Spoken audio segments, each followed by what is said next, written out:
Thank you so much. It's so exciting to be here in the Senate chamber with you all this morning.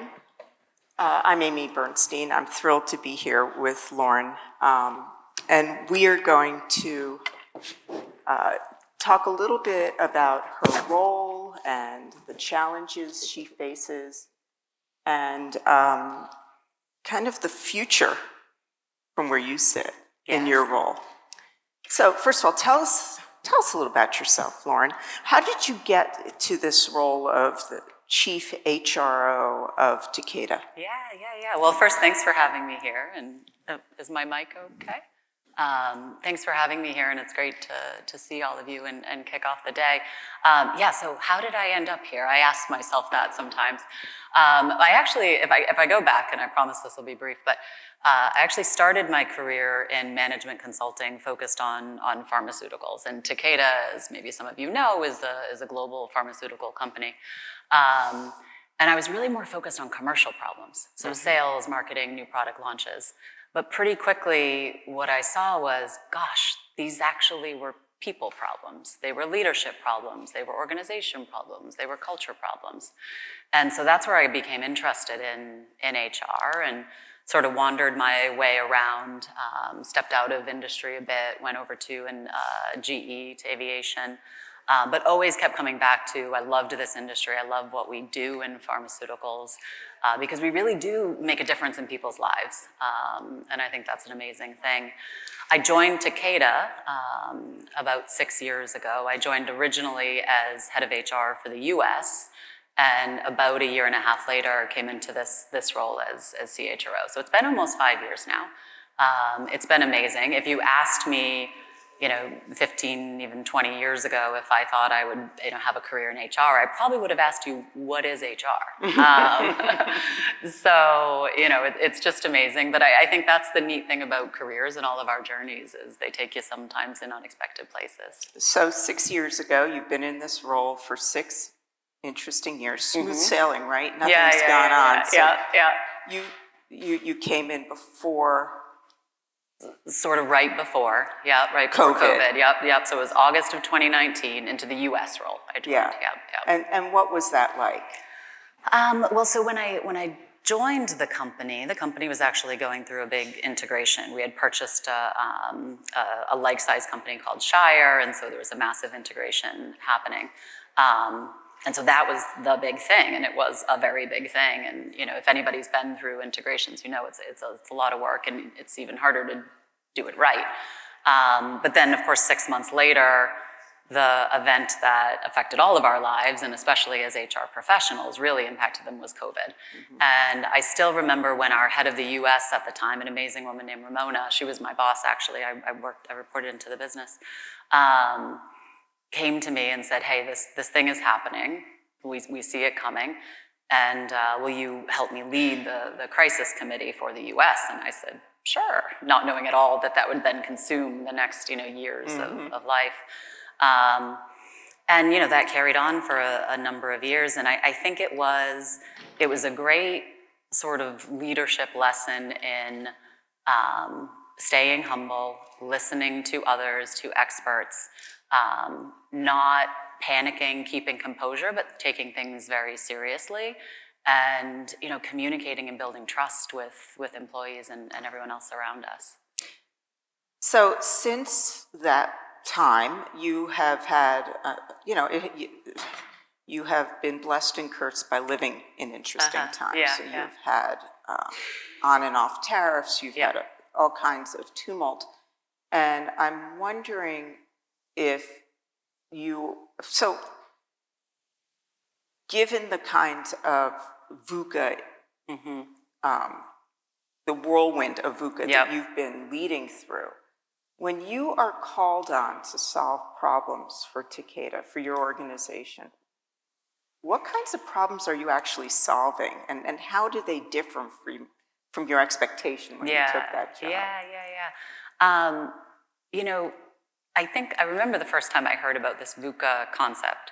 It was a while ago, right? So I actually think like each generation, each era, we identify as living in these volatile and whatnot times, and they are. It's not to diminish from that, but I take like a certain amount of comfort in knowing that like most generations, most times face some sort of challenge and you get through it. And I love that term problem solver because that's actually what I try to see myself as. And actually I have 3 little kids and I tell them often, like, it's great to be a problem finder, like to point out problems, but it's much better to be a problem solver. Like if you can go into this world and solve problems, you know, you're gonna make a difference and people are gonna want you around. So what problems am I solving? It's you know, I mean, of course it's people problems, right? Like that's sort of the obvious answer, but it's often in figuring out, gosh, what are we gonna do with this thing that's ahead, either a challenge or an opportunity, or in most cases, it's a bit of both. And so you and I were talking right before this about, and everybody's talking about this, is AI and generative AI. And I think that's the classical thing right now is it's this amazing opportunity and it's really neat to see what it can do. But it's a challenge too, and it's a people challenge. Yeah, so you said in your earlier roles that you realized business problems were usually people problems. When you, well, most of us at the dawn of COVID went through a gigantic transformation, right? Organizationally, it was a digital transformation. It happened overnight. You've had to handle other sorts of transformation since then. Have you developed a kind of CHRO's transformation playbook that you can share? If I had a playbook, no, I haven't. Well, first of all, talk to me first. Yeah, exactly. You guys can get it in HBR. No, I don't have a playbook, but I do have some sense of kind of like what you need to do, right? Yeah. And I think for any sort of transformation as you see it ahead, it is painting that picture of what you see the future looking like. And it's not the future of tomorrow, it's the future like a year or 2 from now. I generally, one of the things I really like about my company, Takeda, and one of the things I try to do is, like, I try to play the long game, like, you know, and I think that, you know, particularly in leadership, like, serves you well. When you're faced with a crisis or a challenge, you know, nobody wants to follow a leader who's, you know, panicking or catastrophizing. Like that makes great headlines. That doesn't make great leadership. So I think the first and foremost is, you know, keeping calm, taking the long view, seeing where there can be an opportunity, and then building the right team around you. When I think about COVID, when I think about, you know, what had to happen in the integration with our company, and when I think about right now, you know, with generative AI, but also it's not just that. We are facing, like many of you in your industries are facing, we're facing enormous cost pressures around the world. This isn't just a US phenomenon, and economic pressure and economic uncertainty. And so, you know, seeing what the challenge and opportunity is, painting the longer picture, and then surrounding yourself with the right team. So when you're painting the longer picture, you know, given it's not just the technological, it's more revolution than evolution now. Yeah. But the geopolitics affecting your business, but the people in your business. Yeah. How do you paint a picture that is motivating and even inspiring, given the news that people hear and see every day? Yeah.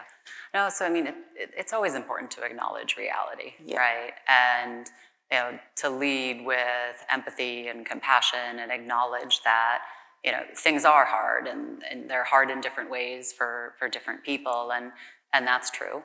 And then we can come back to what can we do, right? So like restore and emphasize that sense of agency and control where we do have it, and make that commitment, and emphasize too that things will change, and we know that we can't predict the future fully, and we'll adapt as we move ahead. I think that's probably, you know, probably the best way. So how many employees are there at Takeda? We are 55,000. So how are you doing this at scale? With a lot of great leaders, some of whom I see in the room. And that's really what it is. I mean, you know, people ask me sometimes like, oh, what's your best like leadership advice or whatnot? And I generally say the best thing, like the rule of leadership is it's actually like not about you. Like it's fully not about you. Like you are the least important thing. It is everybody else. They are the most important thing. And so, you make them see that they can be better than, and people did this for me and they still do it. Like, paint this vision of a future that's even better, or a you that's even better. And that's the number one thing. So a kind of universal problem, or universal in this room, but I think universal across organizations, is that the skills that got any of us where we are today aren't going to get us where we need to go in this future. Yep. What skills are you calling on now that you weren't calling on so much 7 years ago? I mean, easy from like a skill perspective, it's technology. I don't consider myself to be like a great technologist. I hang on to my version of the iPhone for like way longer than is relevant. It's embarrassing at times. But you've got to know the tech. And as HR people, we've had to know the people, and you still do. But what we're looking at is a world in which, your workforce is no longer, which generations, which geographies, how are you engaging consultants and outsource? It's how are you creating a workforce of AI agents? And so you've got to know, in the same way that you had to know your workforce before, you got to know that part of your workforce. And you don't have to know like the ins and outs and the guts of it, right? But you got to know enough to help to shape it, help to frame it, and help to move others along through it, right? So if I think back a couple years ago, one of the first use cases of AI in HR was really all around hiring and candidate screening and whatnot there. And I remember, and people still kind of do this, but less so, people would say, oh no, but like the AI is biased, so we must not use it. We shouldn't even talk about it anymore. And I would kind of say like, well, you know what else is biased? People. And so like, let's not be afraid of it. Let's understand how it works so we can, make it work for us. But I think that's probably the biggest one. So for those of us who find, the world of agentic AI kind of daunting, tell us how you got started. How'd you learn this? It was listening to other people. I just try to be open and like surround myself with people who love this stuff, who are out there in the ecosystem, who have these great imaginative brains, and then not stop them. Like, even if I don't totally get it, like that's okay, but I can trust them. So also, I think it was about 2 years, it might have been actually 3 years ago, my team, my HR leadership team, started pushing on saying we should have a talent marketplace. And I said, what's a talent marketplace? And they said, oh, it's this thing, it's powered by AI and helps to connect people to roles and gigs and blah, blah, blah. And I didn't quite like get it or believe it, but they really did. And I said, all right, let's do it. And we did it, and I'm so glad we did. So it's like listening to people, it's trusting in that, it's surrounding yourself with these amazing people. And then you do have to experiment with it directly, right? So like, if you don't have ChatGPT like on your phone for personal use, like you should do that and then like play with it. Right. Because I think you'll see some amazing things. Something I heard from one of my favorite Harvard Business School professors, Sadal Neely is her name, is that you don't have to master the technology. Yeah, you really only need to know about 30% of it to get it. Yeah, totally. And like, you'd be wasting your time if you did. In the same way of like, as HR, we know people. We're not doctors. Like, I don't know exactly how the livers, connect to the kidneys and whatever, but like, I know how people work and like how like they work in the context of business. It's almost like the same thing for this tech and, AI agentic too. So you were recently given an additional title, which is Chief Transformation Officer. What does that mean? Yeah, I mean, so you and me both are figuring this out. Yeah. So, at Takeda, we are in the process of a CEO transition. So our current CEO, a wonderful man named Christoph Weber, he will retire after more than a decade of leadership, and he's done a fantastic job. And we have an internal successor named Julie Kim, and she is coming in. She will assume official leadership in 2026. And so working with her as she's thinking about how she sees the company evolving into the future, new strategy, how we're poised there. It's a transformation, both internally, but also the external factors that we see coming in. So she asked me just a couple months ago, if I would take this responsibility on in addition to my CHRO role. So it's multifaceted. There is a very large technology component to it. There's an enormous culture component to it. There's our ways of working and how we're structured and operating model, looking at that. There's talent elements, and future capability building, and a whole host of sort of other things. So right now we're really working, I would say, to evaluate what it is that we want to do and figure that out. But I don't know. I don't have a playbook on this either. But what's great is other people do. And it's amazing how, you tap into your network and people start introducing you to others that have done it before, and just talking to people, you learn so much. How is this changing, or is it changing your relationship to the other members of the executive leadership team? That's such a good question, because it is. And I don't know that I saw that coming, but it absolutely is. So maybe this is just me, but I've always kind of felt like as HR, and particularly as like an HR business leader or business partner, you are part of your leadership team, you're part of the team, but you're still kind of HR. You're still the person that's going to deal with like their pay and, issues as come up. So it's a little bit like stuff. Yeah, exactly. And that can be good and bad. This, just even in the couple of months, has much more squarely positioned me, I would say, as just like fully kind of part of the team. And actually, I've had executive team members come and meet with me and say, all right, I'm talking to you right now, not as CHRO, but as this other role. So I would say it's actually like deepened the relationships and the content too that we engage in. What are you talking to the CMO about and the CFO about? Really how they're going to transform their businesses, their functions, their talent. They're wrapping their heads around this too.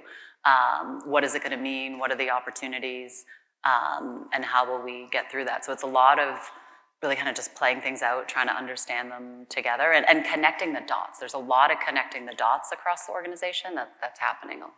So I've never heard a people leader I've never heard of a people leader shaping an operating model before. Okay. Talk about what that means.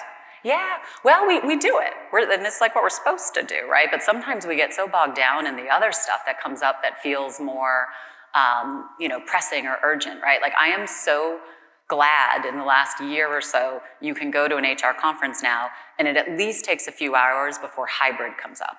Because I was like, come on, like how many times are we going to talk about hybrid, guys? Like people work remotely, like we can figure this out. What is left to say? This is like the deeper stuff. So I'm like pretty excited about it that, we now get to engage in this like deep, really transformational strategic areas, because technology is